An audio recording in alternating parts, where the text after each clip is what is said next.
इसलिए मैं सच्चाई बोल रहा हूं। मुझे मालूम है यहाँ मीडिया के लोग भी बैठे हैं। हमारी महिलाओं को ब्लाउज पहनने के अवज में टैक्स देना पड़ता था, टैक्स देना पड़ता था ब्लाउज पहनने के लिए। हमारे राजा भी नहीं बोलते थे कुछ। हमारे लोगों ने बामड़ा गोंड करके एक आदमी था जो टंटा भील का खास आदमी था। बामड़ा गोंड ने 4 ब्राह्मणों को जिंदा जला दिया था। जिस दिन बोले हमारे महिलाओं ने अगर ऐसा किसी ने बोला कि ये टैक्स देना पड़ेगा, बामड़ा गोंड ने जिंदा जला दिया। टंटा भील का आदेश कि जो भी कपड़े हैं, जो भी सब कुछ अपने गरीब महिलाओं को दो, उनको पूरे कपड़े पहनाओ। अरे कपड़े पहनने के लेकर भी हमको संघर्ष करना पड़ा इस देश में। ये हालत है। वहां से शुरू होती है ये आंदोलन की लड़ाई, यानी जो आंदोलन का सिलसिला। कपड़े पहनने के लिए किसी देश में किसी आदिवासी ने ऐसा आंदोलन किया क्या? लेकिन भारत में आदिवासियों को ऐसा आंदोलन भी चलाना पड़ा जहां कपड़े पहनने का भी टैक्स देना पड़ा। राजाओं ने पूरी जमीनों की जमीन पूरे ब्राह्मणों को और पंडितों को दान कर दी, मठों के लिए दान कर दी। कोई भी राजा के पास में उनके राज्य में गोंडी भाषा राजभाषा नहीं थी, इसलिए आज गोंडी भाषा के ये हाल है। जयपाल मुंडा ने बोला था संविधान सभा में कि गोंडी भाषा को देश की राष्ट्रभाषा बनाओ, मुंडारी भाषा को देश की राष्ट्रभाषा बनाओ, भील भाषा को देश की राष्ट्रभाषा बनाओ। तब यहाँ के राजा भी थे, पार्लियामेंट में एक राजा का भी नाम था, उसने भी कुछ नहीं बोला। वही जयपाल मुंडा जो बिरसा मुंडा के आंदोलन से आया था, वो गोंडी भाषा की बात कर रहा था। उस वक्त जयपाल मुंडा ने बोला था आदिवासी पर्सनल लॉ बनाओ। जैसे मुस्लिम भाइयों के लिए अलग कानून है, जैसे क्रिश्चियन भाइयों के लिए अलग कानून है, जैसे हिंदू भाइयों के लिए वैसा अलग कानून है, वैसा ही कानून आदिवासियों के लिए बनाओ। तब भी हमारे लोगों ने मदद नहीं की। साथियों, बिरसा मुंडा का आंदोलन और उसकी विचारधारा आज देश के टप्पे टप्पे में चले गई है।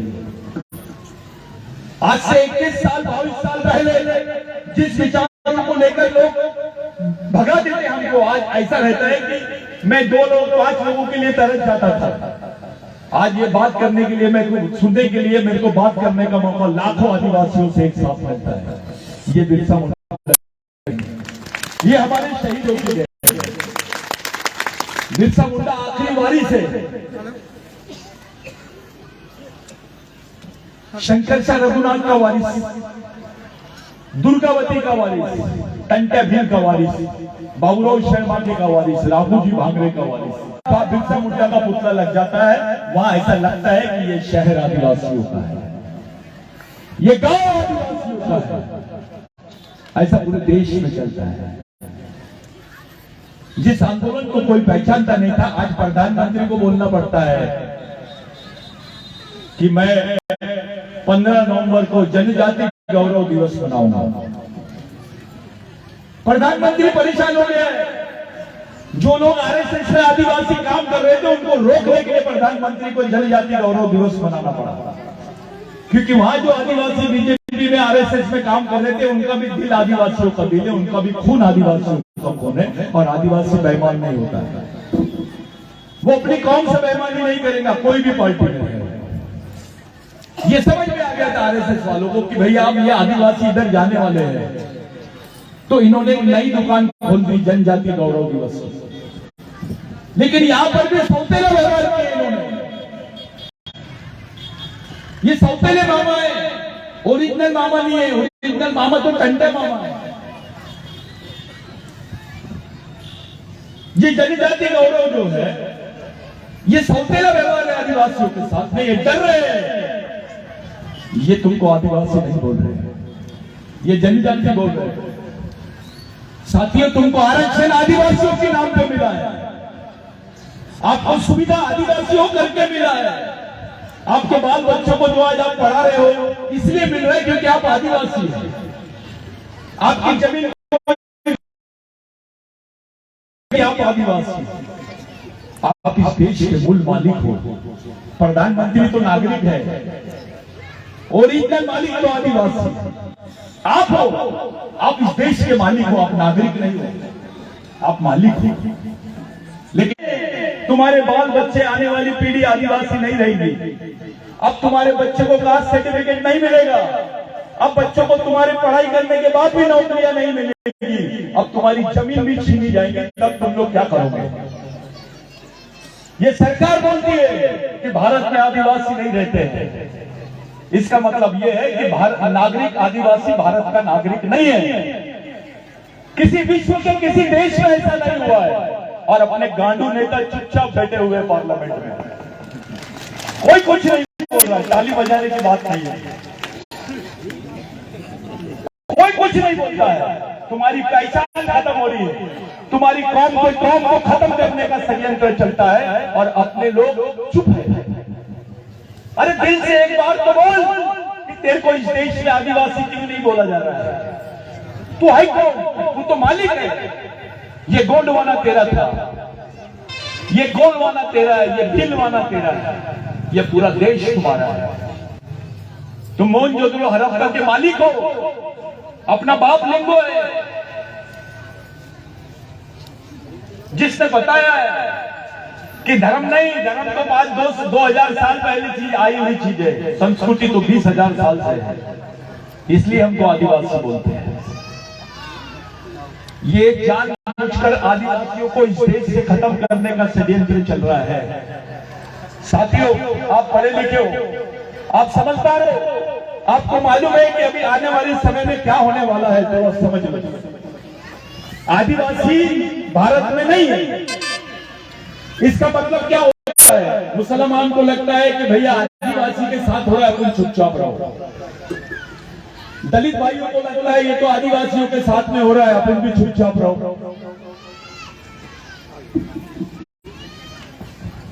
ओबीसी को लगता है कि जो हो रहा है आदिवासियों के साथ में हो रहा है, अपने साथ में नहीं हो रहा, अपन चुपचाप रहो। लेकिन जिस दिन यहाँ के ओबीसी को, दलित को, मुस्लिम को, क्रिश्चियन को ये बोलना पड़ेगा कि हम यहाँ के मूल निवासी है, उस दिन उनको ये साबित करना पड़ेगा कि वो आदिवासियों के वंशज है। नहीं तो इस देश में कोई नहीं पूछेगा। सब घबरा रहे हैं। दो ही बाजू है, एक जो हिंदू राष्ट्र बोल रहे हैं उसके तरफ हो जाइए आप, या जो आदिवासी राष्ट्र बोलते हैं उनके तरफ हो जाइए आप। हिंदू राष्ट्र का मतलब है आदिवासी मुक्त भारत। जिस देश में आदिवासी नहीं रहते हैं ऐसा भारत। इसलिए इन्होंने षड्यंत्र किए। 93 में इन्होंने बाबरी मस्जिद गिराई, 93 में बम ब्लास्ट हुआ बॉम्बे में, हिंदू मुस्लिम दंगे हुए, उसके पहले राजीव गांधी को मारे। आप लोग चुपचाप रहिए, चुप रहो बेटा, चुप रहो, शांत रहो। जो ज्यादा बोलेगा मैं यहां भाषण देने बुलाऊंगा। तो ये लोगों ने एक तरफ बाबरी मस्जिद को गिराया, राम मंदिर का आंदोलन चला, बम्बई ब्लास्ट हुआ, और दूसरी तरफ चुपके से इन्होंने एक प्रस्ताव भेज दिया संयुक्त राष्ट्र संघ में कि भारत में आदिवासी नहीं रहते हैं। हमारे लोगों को मालूम भी नहीं था। कई लोग तो फॉरेन घूमने जाते, कहा जा रहा तुम अमेरिका जा रहा, कहा जा रहा तो अफ्रीका जा रहा, भाई तो करने क्या जा रहा? तेरे को मालूम नहीं है तेरे साथ क्या हुआ, तेरे कौम के साथ क्या हुआ, तेरे बाल बच्चों के साथ क्या हुआ? ऐसा कैसे लीडर है रे बाबा? तेरे को मालूम ही नहीं तेरे साथ क्या हुआ है और तू लीडर बन रहा है, संगठन चला रहा है। अब तुम्हारी पूरी कौम खत्म करने का समय आ गया है। उन्होंने बोल दिया है कि देश में आदिवासी रहते नहीं। इसका मतलब क्या होगा? तुम नागरिक भी नहीं हो। आज जब तुम नागरिक नहीं रहोगे तो तुमको पढ़ाई करने नहीं मिलेगा, तुमको नौकरियां नहीं मिलेगी, तुम्हारे बदन पे कपड़े नहीं रहेंगे, तुम्हारे पास जमीन छीन ली जाएगी। ये जो बोल रहे ना लैंड बैंक, विश्व के सभी देशों में एक बात की चर्चा होती है, बैंक, पैसों का बैंक। लेकिन भारत ये बोल रहा है हमारे पास जमीन, पैसों का बैंक नहीं, जमीन का बैंक। जमीन का बैंक का मतलब होता है कि विदेश की जितनी भी कंपनी फैक्ट्री है, आओ पैसा लगाओ, हम तुमको जमीन देते हैं। मेरा यहाँ के मुख्यमंत्री से सवाल है, हमारे मंत्रियों से, किसके पास जमीन है? आदिवासियों के पास में जमीन है और ये आदिवासियों की ही जमीन बेचना चाह रहे हैं। और यहां से ये षड्यंत्र शुरू हुआ है कि भारत में आदिवासी नहीं है। संयुक्त राष्ट्र संघ बोलता है कि आदिवासी की जमीन कोई बेच नहीं सकता है, नहीं सकती है।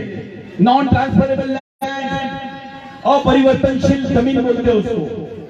नॉन ट्रांसफरेबल लैंड यानी कोई उसको ले नहीं सकता, सरकार भी और दूसरा गैर आदिवासी। लेकिन भारत सरकार एक नया फॉर्मूला चला रही है, आदिवासियों की बड़ी होटल है, किसकी है?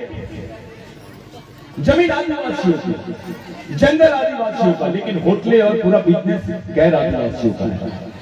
हमारे लोग बर्तन साफ करते हैं वहां के होटलों में, वहां पे आदिवासी भाइयां पानी भरती है, बर्तन साफ करती है, हमारा ही मालिक, वहां का मालिक होने के बावजूद ये स्थिति क्यों आई है? क्योंकि हम बोलते नहीं, हम बात नहीं करते, डरते। डर रहा किससे? हम तो लगे हुए, ये गोंड है, मैं प्रधान हूं, मेरे एरिया में घुसना नहीं, वो एरिया में नहीं घुसना, मैं तो यहाँ का अध्यक्ष हूं, मैं तो सचिव हूं, महासचिव हूं, प्रदेश सचिव हूं, इधर आ, मैं तेरे को इंटरनेशनल अध्यक्ष बनाता हूं। क्या कर सकता है इस समाज के बारे में? क्या करेगा? अबे दिमाग में रहेगा तो कुछ करेगा ना, कुछ समझेगा तो करेगा ना। हमको पता भी नहीं चला, हमारे बाल बच्चों के गलों पर चूड़ियां चल गई। तुमको तो मालूम रहेगा नहीं कुछ, लेकिन तुम्हारा बच्चा जिसको तुमने पैदा किया, एक बार जवान होने के बाद तुमको थूकेगा और बोलेगा ऐसे माँ बाप की औलाद हूं जिसने मेरी पहचान भी नहीं बचाई। तुम्हारे बच्चे तुमसे खुश नहीं रहेंगे, तुमको बद्दुआ देंगे कि कैसे कौम में पैदा हुए हम, हमको नागरिक भी नहीं रहने दिए, हमको मालिक भी नहीं रहने दिए। ये हालत बनाए। ऐसे माहौल में हम सामाजिक संगठन और मिशन की बात कर रहे हैं। ये जो बिरसा ब्रिगेड का मिशन है, ये इल्सा ब्रिगेड, बिरसा ब्रिगेड की भी दुकान बंद होने वाली है अभी। ये बंद होना चाहिए। अभी सिर्फ समाज में सामाजिक मिशन चलना चाहिए, संगठन का कोई स्थान नहीं है। एक नेता बनाते हो तो उसके पीछे बहुत मेहनत करते हो, 5 साल में चुना के लाते हो उसको, एक नेता बनाते हो। वो नेता समय आने पर समाज को भी धोखा दे देता है, सौदेबाजी करने लग जाता है, पूरी एनर्जी वेस्ट हो जाती है। मिशन का वैसा नहीं है, मिशन एक कार्यकर्ता बनाता है। वो कार्यकर्ता ऑटोमेटिक इस साचे में ढल जाता है कि उसका मन अंदर से समाज के साथ गद्दारी नहीं करता, वो ईमानदारी और समझदारी के साथ समाज में जीता है और जिंदगी में काम करता है। एक नेता बनाओगे तो 5 साल काम करेगा, लेकिन एक कार्यकर्ता बनाओगे तो समाज के लिए जिंदगी भर काम करेगा। ऐसा मिशन खड़ा करना है। हम टूट गए, हमको इतने बुरी तरीके से तोड़ा गया है कि आदिवासियों को एक जगह आने नहीं दिया जाए। अभी मेरे को कई अधिकारी मिले, सतीश दादा आप प्रोग्राम में जा रहे हैं, आप बहुत खुला बोलते हैं, हम लोग वहां रहेंगे तो बदली कर देंगे। हमारे कर्मचारी इतना डर रहा है, घबराया हुआ है। आदिवासी कर्मचारी की हालत, दलित कर्मचारी की हालत, ओबीसी कर्मचारी की हालत, मुस्लिम कर्मचारी की हालत, क्रिश्चियन कर्मचारी की हालत, डरे हुए क्योंकि ये आपको ट्रांसफर का डर दिखाते हैं, आप पे कोई पुलिस केस कर देते हैं, आपको नक्सलवादी घोषित कर देते हैं। और एक बार आदिवासी को नक्सलवादी बोल दिए तो बंदूक मारने की परमिशन मिल जाती है, उसको गोली मार दे। समाज के कितने नेताओं ने इस पर बात की, घबराते। अबे ये तो नक्सलवादी का टॉपिक है, डरेंगे। क्या करेगा भाई नक्सलवादी, क्या करेंगे मिलिट्री? जब तुम अपनी कौम के बारे में खुल के नहीं बोल सकते तो ऐसे गांडू लोग समाज की लीडरशिप नहीं कर सकते। ईमानदार होना चाहिए समाज के साथ, समझदार होना चाहिए समाज के साथ। ये जो आप लोग बैठे हैं इसलिए बैठे हैं क्योंकि समाज नाम की चीज जिंदा है। अगर समाज नहीं रहेगा तो तुमको कोई पूछेगा भी नहीं क्या है तुम्हारे पास। एक आदिवासी को बोलो 10 लाख रुपए का अपने लड़के के लिए बिजनेस लगाता है क्या? नहीं लगा सकता। समाज जिस दिन तुम्हारे पास से खत्म हो जाएगा तुमको कोई गिनेगा भी नहीं, मर जाओगे। तुम जिंदा इसलिए हो क्योंकि तुम आदिवासी हो। आदिवासियों को सामाजिक मूल अभी जिंदा है, कुछ हद तक जिंदा है, सांस ले रहा है, आखिरी सांस ले रहा है। ये बहुत अच्छी लाइन लिखे, भारत के आदिवासियों के अंतिम पीढ़ी द्वारा अंतिम पीढ़ी को बचाने के लिए लड़ाई लड़ी जाने वाली आखिरी लड़ाई, ये आखिरी लड़ाई है। अगर तुम लोग ये भी हार गए तो इस देश में तुमको कोई पूछेगा नहीं।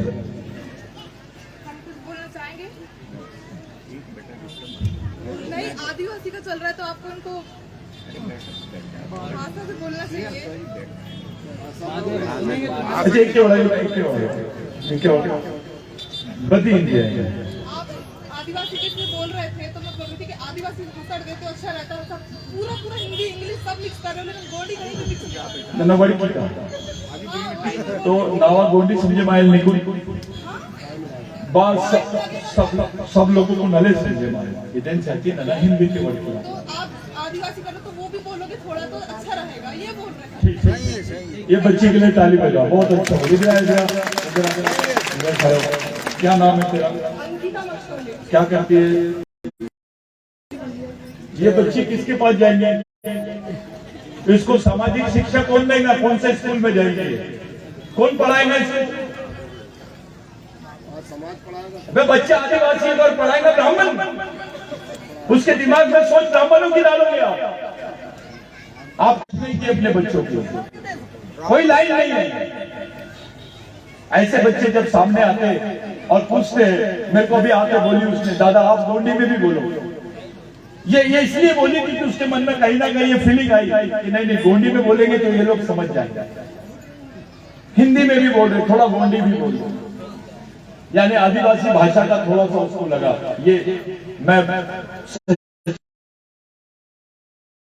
का भाई है, परंतु तुम्हारे यहाँ जो गोंडी चलती है, हमारी जो गोंडी चलती है वो बहुत अलग अलग है। मेरे को लगा नावा गोंडी भाषा इसमें संजय माइकिट के ले, ये मेरे को थोड़ा डाउट था करके मैंने हिंदी में बोला। बेटा माफ करना, मैं तेरा गुनाहगार हूं। ये बच्ची के लिए तालियां बजाओ। आप क्या पढ़ाते हो? आपके पास क्या है? कुछ नहीं है। सब लोग अपने अपने धुन में मगन है। इलेक्शन का रास्ता देखते हैं, 5 साल का रास्ता देखते हैं, लेकिन ये जो लाइन है, सामाजिक लाइन है, इसकी तरफ किसी का ध्यान नहीं है। जितना बड़ा ये मंडप है, थोड़ा 5 मिनट रुको, थोड़ा अच्छे से बात कर रहा हूं। जितना बड़ा मंडप है, अगर इतना बड़ा आदिवासियों का भवन रहता तो कितना अच्छा रहता, कितना अच्छा रहता। ना बालाघाट में है,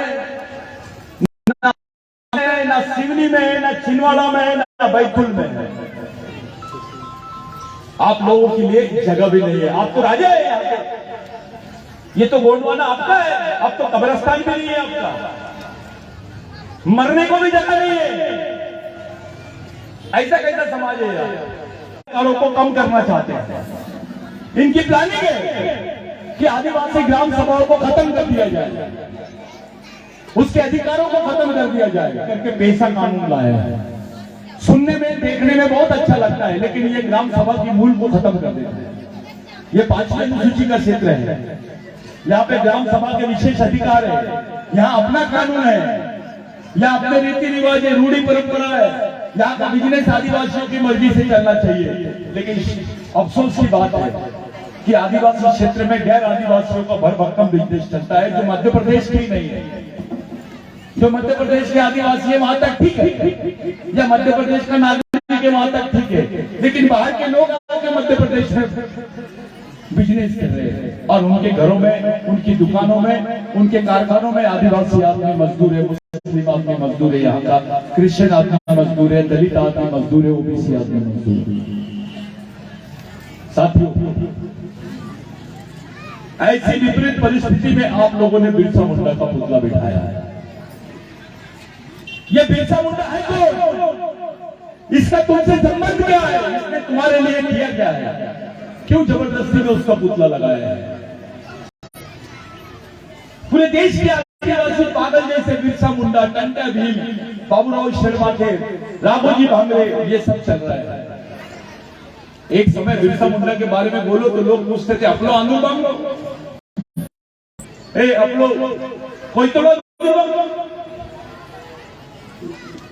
ये ऐसा पूछते थे। आज पूरे समाज ने बिरसा मुंडा को स्वीकार कर लिया, समाज ने नहीं, देश ने। आज आदिवासियों की पहचान यानी बिरसा मुंडा है, और बिरसा मुंडा यानी आदिवासी।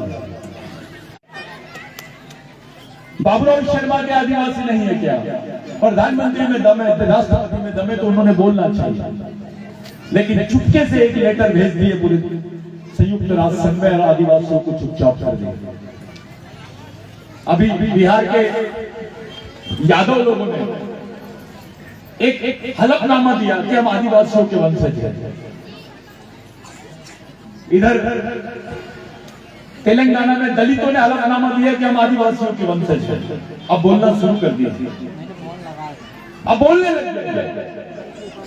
अब झारखंड के क्रिश्चियन बोलने लग गए कि हम आदिवासी, हम मूल मालिक हैं, क्योंकि हमारी पहचान धर्म से नहीं, हमारी संस्कृति से है। आदमी धर्म बदल सकता है, लेकिन अपना खून और अपनी संस्कृति नहीं बदलती है। हमारी संस्कृति के मूल वही रहते हैं, इसलिए हम आदिवासी हैं। साथियों, आपके बदन पे कपड़े हैं, आपके पास में नौकरी है, आपके पास में जमीन है, ये सिर्फ और सिर्फ किसी राजा और भगवान की वजह से नहीं है, ये क्रांतिकारियों की वजह से है। तुमको टंटा बिल की वजह से जमीन मिली है, बिरसा मुंडा की वजह से जमीन मिली है, कोई राम भगवान की वजह से या किसी और भगवान की वजह से नहीं मिली है। ये जो जमीन मिली हमको अपने शहीदों की वजह से मिली।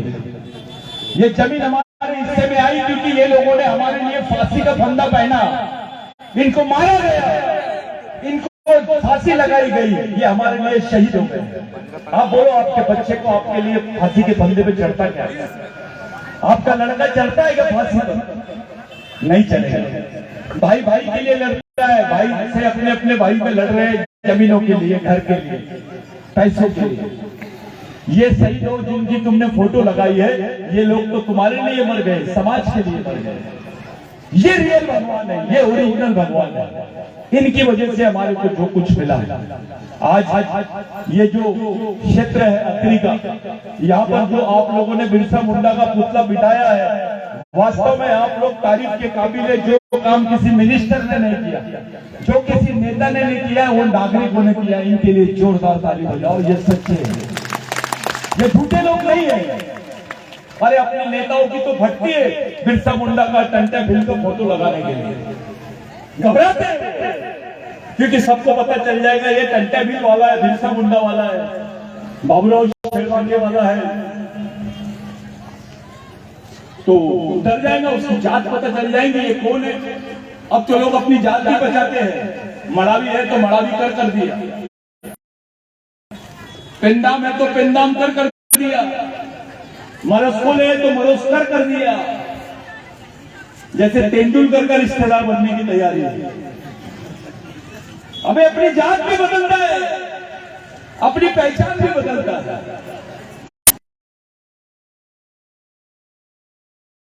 जमीन दिया, हाथ उठाओ। यहाँ कोई ऐसा आदमी बैठा है क्या जिसको भगवान ने, राजा ने और नेता ने तुमको 5 एकड़ जमीन दिया? हाथ उठाओ। किसको दिया? ये जमीन तुमको आंदोलन है, बिरसा मुंडा का आंदोलन हमारी आने वाली पीढ़ी का आंदोलन है। बिरसा मुंडा का आंदोलन हमारी आने वाली पीढ़ी को बचाने का आंदोलन है। बिरसा मुंडा के आंदोलन की वजह से डॉक्टर साहब अम्बेडकर पहली बार पश्चिम बंगाल से जीते। जो भंडारा से जी को जब समझ में आया कि बिरसा मुंडा का आंदोलन यह है कि हमारे गांव में हमारा राज, गोंडी में बोलते हैं उसको मावा नाटे मावा राज।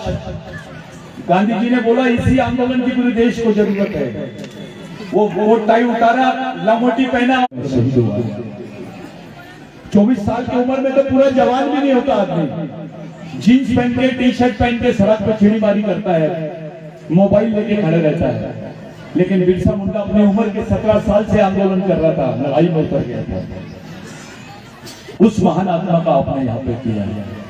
बिरसा मुंडा इतने गरीब परिवार में पैदा हुआ था कि उसके घर वालों को खाने को लिए भी नहीं मिलता था, भूखे रहते थे। जब आदमी को मैयत होती है तो मैयत में क्या करते हैं हम लोग? सोने की मनी डालते हैं मुंह में, यहाँ सिक्का रखते हैं, बाजू में कुछ चावल वावल बांध के रखते हैं, कुछ पैसे भी डालते हैं। जब मैयत जाती थी तो थोड़ा, जब सब लोग चले जाते थे, रात में बिरसा मुंडा जाता था, वो मैयत को खोदता था, उसमें से वो सोने की मनिया निकालता था, वो चावल निकालता था और अपने गांव के लोगों को बेचता था और खिलाता था। इतनी गरीबी थी। वहां से तैयारी की बिरसा मुंडा ने। कोई राजा नहीं था बिरसा मुंडा, उनको खाने के भी वांदे थे। ऐसे परिवार में पैदा होकर इतने बड़े समाज के लिए इतना सब कुछ कर देना, ये मामूली बात नहीं है। इतना संघर्ष नहीं करते लोग। हमारे लोग तो डर जाते हैं, अरे क्या करना है रे बाबा, ये समाज की बातें सब भूल जाओ, अपने काम धंधे से लगे रहो, इतवार को मटन खाओ और सो जाओ, इधर टीवी देखो और उधर बीवी को देखो, खुश, बाकी कुछ नहीं करना है। जो लोग ऐसा करते हैं, ये हमारे लिए, हमारे समाज के प्रेरणादायी लोग नहीं हो सकते। जो पढ़ा लिखा होता है समाज, जो पढ़ा लिखा बंदा होता है, जो सब पढ़ा लिखा वर्ग होता है, वो समाज के भगवान होते हैं, जिसको हम लोग गॉड बोलते हैं। जीओडी गॉड, गॉड यानी भगवान। Guardian, G for guardian, O for owner, D for driver, चालक, पालक और मालक।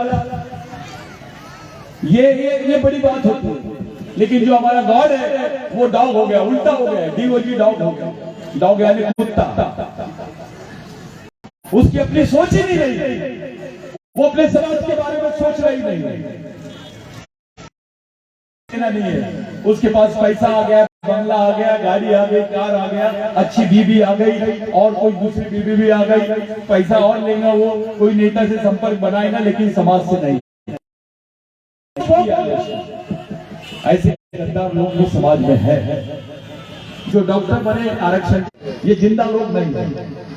आज के उपलक्ष्य में आप लोग सुनने की मूड में नहीं है, लेकिन मैं जिस बात को आपके सामने रखना चाहता हूं उसमें की दो बातें। बाल बच्चे, आने वाली पीढ़ी जिंदा रहेंगी, उसके बारे में सोचो। बिरसा मुंडा ने बोला, जिस बच्चे की मां होशियार वो बच्चा जिंदा रहेगा, और जिस बच्चे की मां बेवकूफ, बिरसा मुंडा ने मां को भगवान बोला है। एक हादसा हुआ था अभी सिवनी में, जो आदिवासियों के पास में कुछ गाय का मटन मिला और उसको बजरंग दल के लोगों ने पकड़ लिए। उनको तो खत्म ही हो गया सब खेल। ये कौम को कमजोर करने की प्रैक्टिस है, ये षड्यंत्र है आदिवासियों को डराने का। जिसके पेट में अनाज नहीं, जिसकी उम्र 40-45 के ऊपर की, दूध पीते वो मां। और मैं इनसे पूछता हूं, अगर आप मां बोलते हैं गाय को, तो अपनी मां के दूध का बिजनेस करते क्या? कोई व्यापार करता है क्या? और ये आदिवासियों को समझाने की जरूरत नहीं है। गौ माता और माता, हम लोग बिरसा मुंडा को मानते हैं। हमारे यहाँ पर गाय की पूजा भी होती है, और जाके देखो आदिवासी क्षेत्रों में भैंस की पूजा भी होती है। ऐसे कई गांव है जहां पर दूध का उपयोग नहीं करते, काली चाय पीते, बोलते हैं बछड़े के दूध में हमारी हिस्सेदारी नहीं होनी चाहिए। ये आदिवासी संस्कृति है, यहां से बिरसा मुंडा शुरू होता है। बिरसा मुंडा को समझना एक अलग बात है। बिरसा मुंडा की छोटी छोटी बातें हमारे समाज के लिए बहुत महत्वपूर्ण है। मेरे भाइयों, आज के दिन मैं आप लोगों के हाथ जोड़ के, पैर पड़ के एक ही बात बोलना चाहता हूं। यहाँ पे मिशन के भी लोग हैं, यहाँ पे मिशन के कार्यकर्ता है, अपने गुरुमाने के लोग हैं, कर्मचारी लोग हैं, आकाश पाताल जो भी संगठन है वो सब लोग हैं, तुम्हारे विद्यार्थी संगठन के भी लोग हैं। ये जितने लोग हैं सब एक जगह बैठ जाओ और मेरे को एक हल निकाल के बताओ। अगर आरक्षण खत्म हो गया, तुम्हारे पहचान खत्म हो गई, तुम्हारी नागरिकता खत्म हो गई, तुम्हारी जमीन छीन ली है, उसके बाद तुम जिंदा कैसे रहोगे? इसका हल निकाल के बताओ, तो मैं मानूंगा तुमको कि तुम्हारे मन में समाज के प्रति कुछ है। निकालो हल और लीडरशिप करो। इसका हल तो निकालो। मेरे भाइयों, आज की तारीख में चारों तरफ से फंसा हुआ है आदमी, आदिवासी बहुत बुरी तरह फंसा हुआ है। और इस प्रक्रिया में मेरी माताएं बहनें जितनी हैं, समाज के लिए एक एक रुपए तो भी जमा करो। ये जो लड़के बेचारे मिशन में काम करते हैं, अगर ये तुम्हारे घर तक आए तो इनको खाने के लिए पूछो, क्योंकि ये एक एक महीना घर नहीं जाते, 15-15 दिन घर नहीं जाते। ये पढ़े लिखे बच्चे हैं, ये तुम्हारे लिए, तुम्हारे आने वाली पीढ़ी के लिए काम कर रहे हैं। ये किसी के नेता का बेटा नेता नहीं और राजा का बेटा राजा नहीं, समाज के गरीब आदमी का भी बच्चा समाज का नेतृत्व करना चाहिए करके बनाया है इसको। ये मिशन इसलिए बनाया, और यहाँ कोई नेता वेता नहीं है, कोई सतीश पेंदाम नेता नहीं है, मेरे को नेता समझना भी नहीं। मैं आप में से एक कार्यकर्ता हूं। मिशन में कोई नेता नहीं होता है। आज मैं बोल रहा हूं, ठीक है, कल नहीं रहूंगा तो क्या करोगे? मैंने बेईमानी कर लिया तो क्या कर लोगे? इस मिशन को चलाओ। इसी मिशन के माध्यम से समाज बच सकता है, इसी मिशन के माध्यम से समाज बन सकता है। नेताओं के विचारों पे विश्वास मत करो, शहीदों के विचारों को लेकर चलो। इनकी आइडियोलॉजी को समझो, इनकी विचारधारा को समझो। आज पूरे मध्य प्रदेश के लोग चुनाव के चक्कर में हैं, लेकिन इस बार हम भी बताएंगे, हम भी निर्णय ले रहे हैं कि जहां जहां आदिवासी लोग हैं, वहां कोई कांग्रेस और कोई बीजेपी निर्णय नहीं लेंगे, कोई पार्टी निर्णय नहीं लेंगी, समाज निर्णय लेगा आदिवासियों का। समाज, कोई पार्टी जीते या कोई पार्टी हारे, आदिवासी नहीं हारना चाहिए, इस पर काम करेगा मिशन।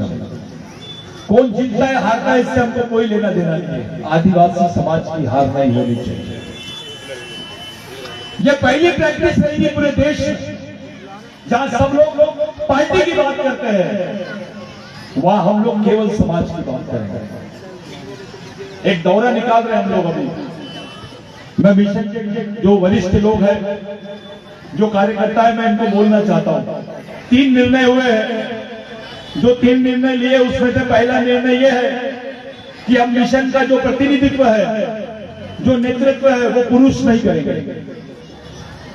वो महिलाओं के हाथ में जाएगा, वो पूरा मिशन महिलाएं चलाएंगी। दूसरा निर्णय है कि अब गोंड प्रधानों के हाथ में नेतृत्व नहीं रहेगा, बैगा के हाथ में नेतृत्व जाएगा, हल्बी के हाथ में नेतृत्व जाएगा, कोरकू के हाथ में नेतृत्व जाएगा, भील के हाथ में नेतृत्व जाएगा, और गोंड और प्रधान को उसका ईमानदारी से साथ देंगे, क्योंकि हमारे आपस में झगड़े नहीं होना चाहिए। तीसरा निर्णय, हर जिले में, हर तहसील में ये निर्णय, देखो मैं क्या बोल रहा हूं, फिर से सुन लो। आने वाले 26 तारीख को हर जिले में, हर तहसील में आदिवासी आदमी जमीन पर अतिक्रमण करेगा, सरकारी जमीन पर अतिक्रमण करेगा मध्य प्रदेश, क्योंकि हमारा नारा है, जो जमीन सरकारी है, वो जमीन हमारी है। इस नारे को याद रखो। आने वाले 26 तारीख को, जिस दिन महामानव भगवान टंटा भील का जन्मदिन है, उस दिन पूरे मध्य प्रदेश के लोग प्रत्येक तहसील और ग्राम सभा के माध्यम से प्रस्ताव लेंगे। सभी ग्राम सभाओं में आदिवासी शहीदों के लिए पेनकड़ा की भूमि मांगेंगे। पेनकड़ा यानी हमारे पूर्वजों की भूमि, जहां पे हम अपने संस्कार पूरे करते हैं, हमारे पूर्वजों को पूछते हैं। उसके लिए हर ग्राम सभा में कम से कम 3 एकड़ जमीन का प्रस्ताव पास होना चाहिए। पूरे मध्य प्रदेश में 4,000 ग्राम सभाओं का गठन हुआ है मिशन के माध्यम से, और ये रिकॉर्ड रहेगा। आने वाले 26 जनवरी के दिन 4,500 ग्राम सभाओं में जमीन का प्रस्ताव पास होगा, और हम देखते हैं कि ये सरकार होती कौन है हमारे को जमीन से हटाने वाली। ये लड़ाई लड़ेंगे, क्योंकि हमको जमीन का टुकड़ा होना हमारे बच्चों के लिए, उसको ITI की शिक्षा देने, उसको एजुकेशन देने के लिए, उसको स्वयं रोजगार की शिक्षा देने के लिए, उसका भविष्य बनाने के लिए, उसको टेक्निकल एजुकेशन देने के लिए। सरकार के भरोसे मत रहो, अपनी दुकान बनाओ, समाज के भरोसे रहो। तब जाके समाज के मजदूर का भी बच्चा जिंदा रह सकता है। क्योंकि सरकार अपने बारे में नहीं सोच रही है, अपने नेता अपने बारे में नहीं सोच रहे हैं, अपने समाज के कर्मचारी अधिकारी अपने बारे में नहीं सोच रहे हैं। तो आपकी जवाबदारी है कि आप अपने बारे में सोचो और इस मिशन को आगे बढ़ाओ। साथियों, 1 तारीख से 1, 2, 3 ये 1, 2, 3 तारीख से एक महिलाओं का जत्था पूरे महाकौशल में परिभ्रमण करेगा। इसमें करीब 500 लड़कियां रहेंगी, 200 महिलाएं रहेंगी। ये 500 लड़कियां और 200 महिलाओं को हमको पूरे गांव-गांव में भेजना है। सामाजिक सदस्यता मुहिम चलाएंगे, पूरे समाज की महिलाओं को सामाजिक सदस्य बनाएंगे, पुरुष को नहीं। क्योंकि आदिवासी संस्कृति में महिला का बहुत बड़ा स्थान है। सब धर्मों को पुरुषों ने बनाया, लेकिन आदिवासी संस्कृति को महिलाओं ने बनाया। इसलिए इसका नेतृत्व अब महिलाओं के हाथ में जाना चाहिए। आदमी कमाएंगे तो दारू की दुकान में जाता है, जैसा पेमेंट मिलता है तो दारू की दुकान में जाता है। लेकिन महिला कमाएंगी तो राशन की दुकान में जाएगी। कम से कम अपने बच्चे का पेट तो पाल सकते। एक महिला कम से कम 800 रुपए रोज कमाना चाहिए, तब जाके उसके बच्चे को अच्छा इंजीनियर, अच्छा डॉक्टर बना सकती है। वो कुछ कर सकती है अपने बाल बच्चों के लिए, कुछ बना सकती है अपने बच्चों को। आपके लिए, मेरे लिए, हम सबके लिए जरूरी है। मैं ये निर्णय हमारे जितने बुजुर्ग हैं इनको मैं विश्वास में नहीं लिया। ये निर्णय मैंने मेरी सद्बुद्धि से लिया। जो सिचुएशन मेरे को दिखी मध्य प्रदेश में महाकौशल में खास करके, वो सिचुएशन को देखकर मैंने निर्णय लिया कि अब महिलाओं के हाथ में नेतृत्व देना चाहिए, पुरुषों के हाथ में नेतृत्व नहीं रहेगा मिशन। अब इसकी कमांडर भी महिला बनेगी, इसका देख रेख भी महिला ही करेंगी, इसके पैसे की भी रोलिंग महिला करेंगी, इसके सामाजिक डिसीजन भी महिला लेंगी और पुरुष काम करेंगे। महिलाओं के नेतृत्व मिशन मैं ऐसा सोच समझ के ये निर्णय लिया। और ऐसे कई बच्चियां हैं, पोस्ट ग्रेजुएट है, डॉक्टर है, इंजीनियर है, महाराष्ट्र में है, झारखंड में, उड़ीसा में है। आपको खुशी होगी ये बात बोलकर कि आज पूरे देश कम से कम 10,000 लड़कियां, लड़के, पढ़े लिखे बच्चियां जो आज मिशन में काम कर रहे हैं और खुलेआम किसी से भी डिस्कशन करने के लिए तैयार रहते हैं, अपना घर बार छोड़ के काम कर रहे हैं। ये मिशन की देन है। तुम कोई भी स्टेट पे जाओ, तुमको महिलाएं मिलेंगी, मिशन में काम करने वाले बच्चे मिलेंगे, स्टूडेंट मिलेंगे, लड़के मिलेंगे, लड़कियां मिलेंगी। सब लड़कियां तैयार होना चाहिए। सब लड़कियों को तैयार करो। उनकी शादी के बारे में कम, उनकी नौकरी और उनके जीवन के बारे में ज्यादा सोचो। आप लोग अपने बच्चों को इस तरीके से पढ़ाओ कि उसके हाथ में कुछ ना कुछ रहे, वो भूखा ना मरे। एक जवाबदारी लेने के हिसाब से जितने बुजुर्ग हैं, जितने कर्मचारी, अधिकारी हैं, मेरे को बताते हैं लोग, अब ये मालूम नहीं कि भैया मिशन से तो सब कर्मचारी अधिकारी हट गए। मिशन में अब कोई कर्मचारी अधिकारी नहीं आते, ऐसा बोला जाता है। मैं रिपोर्ट ले रहा हूं। जितने कर्मचारी अधिकारी लोग हैं, भैया मैं आपसे बात करूं ना करूं, मेरी हाथ जोड़ के विनती है, जिंदगी की सबसे बड़ी गलती मत करना कि मिशन का हाथ छोड़ दो। आप आज मिशन का हाथ पकड़ोगे, मिशन तुमको जिंदगी भर साथ देगा। लेकिन आप मिशन का हाथ छोड़ दोगे, मिशन से आप जिंदगी भर के लिए छूट जाओगे। क्योंकि ये मिशन किसी का नहीं है, ना किसी सतीश पेंदाम का है, ना किसी वरकड़े दादा का है, ना किसी पंद्रे का है, ना किसी और कैंडिडेट का है। ये मिशन समाज का है। मेरी भी आपको जरूरत नहीं निर्णय लेने की। आप मेरे को यहाँ बुलाते हो, मेरे को सुनते हो, मेरा इतना सम्मान करते हो, मैं आपको सल्यूट। इतनी सम्मान देने की भी कोई जरूरत नहीं है मेरे को। मैंने अपना जीवन ही इसके लिए डुबा दिया है। मेरे को अभी यही कोई परवाह नहीं रहती कि भैया कौन पूछ रहा है मेरे को, कौन बात कर रहा है, कुछ नहीं। मेरे को यही काम करना है। इसलिए समाज में ये मिशन, ये हार वार पिनाना वाला बंद कर दो कार्यक्रम। बहुत हार पिनाए तुमने मेरे को, तुम्हारे लिए आया है। तुम जो बोलेंगे तुम्हारी सेवा में वो खड़े रहेगा। इसी को मिशन का कैडर बोलते हैं। तो जितने लोग हैं कर्मचारी, अधिकारी, मेरी हाथ जोड़ के विनती है कि समय की नजाकत को समझो। पूरे देश में कौन लड़ रहा है?